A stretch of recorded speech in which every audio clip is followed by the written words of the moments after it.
Hi, my name is Nathan, and today we're going to do a comic book review of Star Wars, War of the Bounty Hunters, the issue number 5, the final issue, brought to you by RatedComics. Let's get to it. In this issue, I'll start off where we previously left off with issue number 4.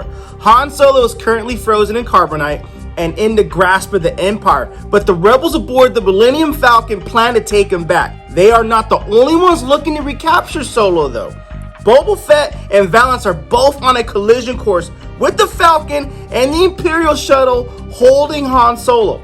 But neither group were expecting the Hutts to come in with an entire armada. So in the shuttle, we get a transponding message from General Modi and the cargo for delivery to by the orders of Darth Vader. Their engines are inactive due to an intrusion, and it's because of Boba Fett's EMP blast has shut down not only their engines, but the engines of the Falcon too. That way him and Valance can figure out a way to get on the shuttle and get Han Solo and reclaim his bounty from JABBA the Hutt. Now meanwhile, the Hutts, they unleash this grappling hook to the shuttle and they hold it in place, and we got the shuttle hooked, and Lord Baku's like, yeah, you know, I'm about to claim my prize. Actually, he's just thinking like he's about to have the dub right now, and he's jeopardizing their relations with the Empire. Baku's getting questioned by the other Hutts, and they're like, Baku, is this even wise? I mean, a gigantic Star Destroyer is out there. What if they retaliate? And he's like, look, man, we're just taking Han Solo back. We're gonna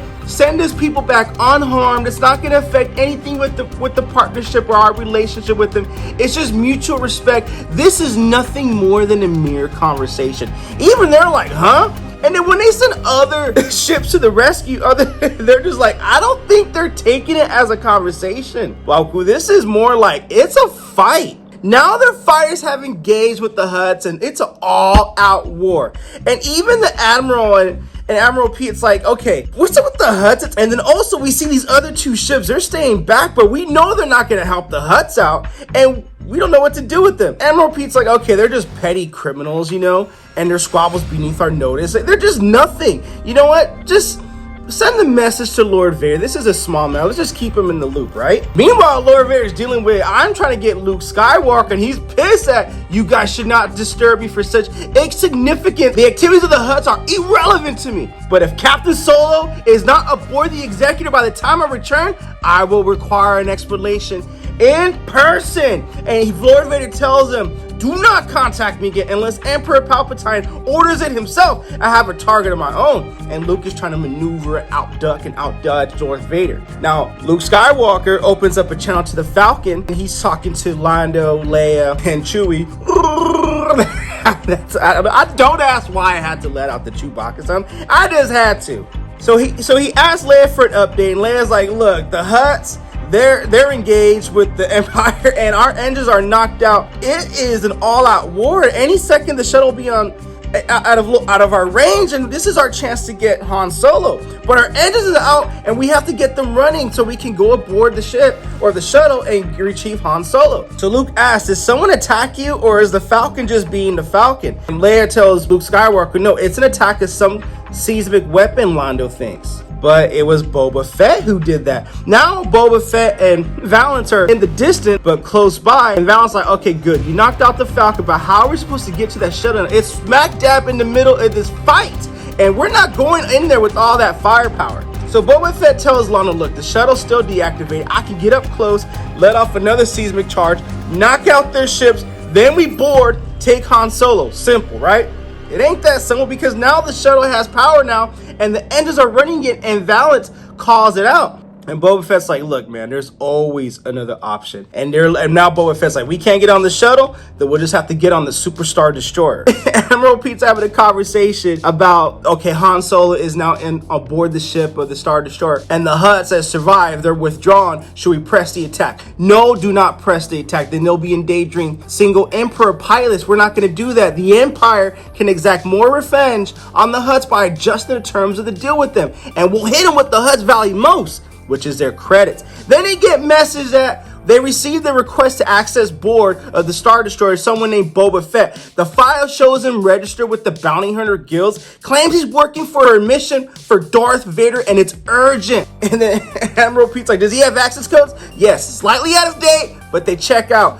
All right, let him on board. And then we'll wait for Lord Vader to return because at least it runs the least amount of risk of invoking a man's temper. So they let Boba Fett on board, and Valance is like, dude, they let us on board. I can't believe it. I told you, getting on was the easy part. Now getting to Han Solo, that's going to be the tricky part. Valance is like, dude, I hate that I have to trust you. Well, you have to because we both have the same goal in mind. And that goal is to get Han Solo. He just has to trust Boba Fett. Now, Lando and Chewie are starting to get things on board with the Falcon. They're ready to go about it with the action. Let's do this, baby. Leia is like, okay, it doesn't matter now because now Han Solo is aboard the Star Destroyer. We cannot get him. Lando's like, Leia, we'll figure out a way. We always do. And then as Princess Leia gives up hope, they get a channel saying this is Imperial Star Destroyer Executive. You have been granted access to board the Territory Auxiliary Hangar 15D. Standby for coordinates and access codes. You're like, what the heck? That has to be a trap. They're giving us access to board the destroyer. Okay. And then the person on the other end hears that says, if you're doubting that this offer is not made in good faith, the center of this message once stood where you are now. So Princess Leia's like, what does that mean? Lando's like, I don't know how, but I don't know why, but it's Kiera. She's trying to help us. She wants to save Han, but she stole Han. She's a criminal. Why would she? Well, and Lando's like, well, the thing is, back in the day, her and Han, Leia's like, what do you mean? What did they do? It's ancient history. I'll explain later, but it has something to do with the Crimson Dawn. And we're gonna go for it, all right? What do you say? Princess Leia's like, yeah, but they don't understand why an Imperial officer is helping them. And she just tells him, await the dawn. Like, you know, there's some things that happen here. Meanwhile, with Baku, he's just pissed that his people are just giving him crap about going after the Empire to get Han Solo. And he's like, you know what? What's Jabba the Hutt doing? He's back into tuning to throw parties and drink in his disgust. And we're not gonna go after what's rightfully ours. And they're telling him, look, Baku, you're taking things too personal. And remember, emotions are expensive. None of the channel opens up and to communicate with the Hutts. And they're like, look, I appreciate what you did with the Imperial shuttle, Baku, but we're not quite done yet. I need the Imperials distracted and unfocused. You have to take it further. You have to take it all the way. And Baku's like, dude, it's the Destroyer. We don't stand. We don't have much firepower against the Destroyer. I know, Baku, but if there would be any other way, I will not ask for this for you. But this is what we need. Thank you very much. Await the dawn. And they're just like, you're really going to go through with this? Await the dawn? Yeah, we're going to go for it. So he just unleashes open power on the Imperial flagship. And even Admiral Pete's like, are they freaking kidding me? Remarkable. The Hutts are they silly? Are they on crack? What are they doing? Admiral Pete's like, okay, inform Lord Vader of the escalation. He will want to know. His lieutenant's like, I would, but Lord Vader was extremely explicit to not disturb him unless he were to be contacted by the Emperor himself or it was a direct order from the Emperor himself. I see. Very well, Lieutenant. I'll open up a channel to Emperor Palpatine. Boba Fett and Valance get on the ship and all hell's breaking loose. They're too busy to even notice these two guys just on the ship. So unaccounted for and whatever, you know? So Valance lets him know, I've never been aboard a Star Destroyer this size, but I spent time on a regular version when I was in Navy for the Imperial. The Empire doesn't really like to mix things up, so I bet they designed the plan as ordinary as the other. So yeah, we should know where we're going, right? They make their way, they're getting closer to Han Solo from what it appears. Valance tells Boba Fett to watch out, and a droid comes in from behind him and chokes Boba Fett, and he's struggling. And Valance blasts the droid in the head and just knocks him out for the count. Valance asks Boba Fett, you okay? I'll be fine. But remember our deal, right? We work together to get Solo, but when the time counts, you take your shot and I'll take mine, right? And Valance says, yes, Fett, you were extremely clear. We're not friends. Don't worry. And Boba Fett's like, I wasn't worried. I just wanted to remind you. He throws a bomb, like a stick bomb at Valance, explodes and disables him for the count. And Boba Fett just reminds him, hey, you know, I just want to let you know, I know how to slice too. I appreciate the help. I wouldn't have found it my way this easily without you.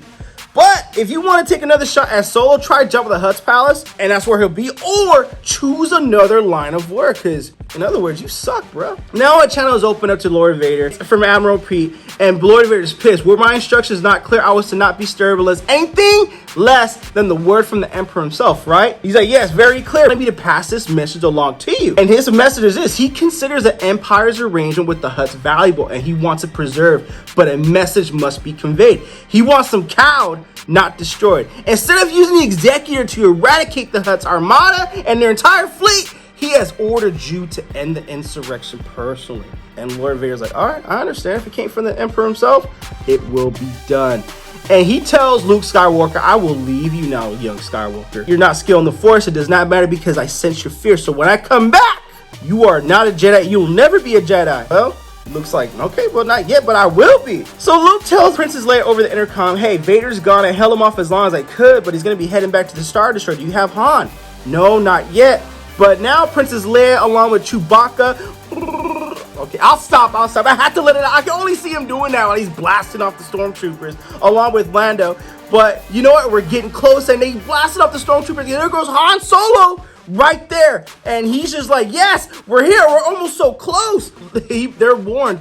Don't get too cocky. And as they defeat the stormtroopers, Princess Leia is like, oh my gosh, dude, I can't believe I almost gave up hope, you know, when you were aboard the Star Destroyer, Han. And then off screen, we see, no, you won't. Get away from my property. It's Boba Fett holding them up at gunpoint. And then we see this missile about to collide, and it just explodes an opening, and Han Solo gets leaked out into space, and now it seems like all hope is lost. I love this scene right here where Baku and the Hutts are held at gunpoint, and they're just like, dude, this is madness. Like, you launched a suicide attack, and then you're gonna get us all killed. And Lord Vader opens up with the lightsaber. He's like, yes, you will get yourself all killed, to show them a lesson and teach them a lesson. Back at the Star Destroyer though, Boba Fett puts on the jetpack and goes out into space, locates Han Solo, uses a grappling hook, strings him up with all of his strength, and goes out and just says, I am gonna collect my bounty. I'm out this piece, yo. So as always, I got to leave a little meat on the bone with this for you guys. Star Wars War of the Bounty Hunter issue number 5. To me, this was a fantastic and fun read. I am an average Star Wars fan. And if you guys want me to do more comic book reviews on Star Wars comics, let me know. I'll be more than happy to do so. And if you don't let me know, well, guess what? I'm just going to do it anyway. There's so many things at play here that just, oh man, gives this book a whole lot of flavor and a whole lot of spice to me. You know, things didn't go as planned. Valuable allies and relationships are strained with the Hutts and the Empire. And the Crimson Dawn is behind it too. Not to mention, JABBA the Hutt originally commissioned Boba Fett to get Han Solo and Carbonite for him and offered him a lot of credits. And then he commissioned the Crimson Dawn to do it. He has his reasons for doing it. And he clearly explains that to Boba Fett, saying this was nothing personal. This was just business. I got a reputation to uphold and I have to do it, you know? I don't know how this is going to affect the future Star Wars comics, but you know what? I'm definitely going to check it out. Yeah, this book is definitely worth the read. I was thoroughly entertained by it. And I'm an average Star Wars fan. And if I'm saying some of the names incorrectly, comment below, let me know. I'm all good with it because I do want to do more Star Wars comic book reviews for you guys. And link in the description if you want to get the copy added to your personal comic book collection. With that being said, Star Wars War of the Bounty Hunter issue number 5. What did you guys think of the comic book? Comment below, let me know. And also, if you like the content we're throwing up, you know what to do. Don't be shy, don't be stingy. Here at Rated Comics, we do awesome comic book reviews, comic book related content with the occasional comic book giveaway. Thanks again for watching. Until next time.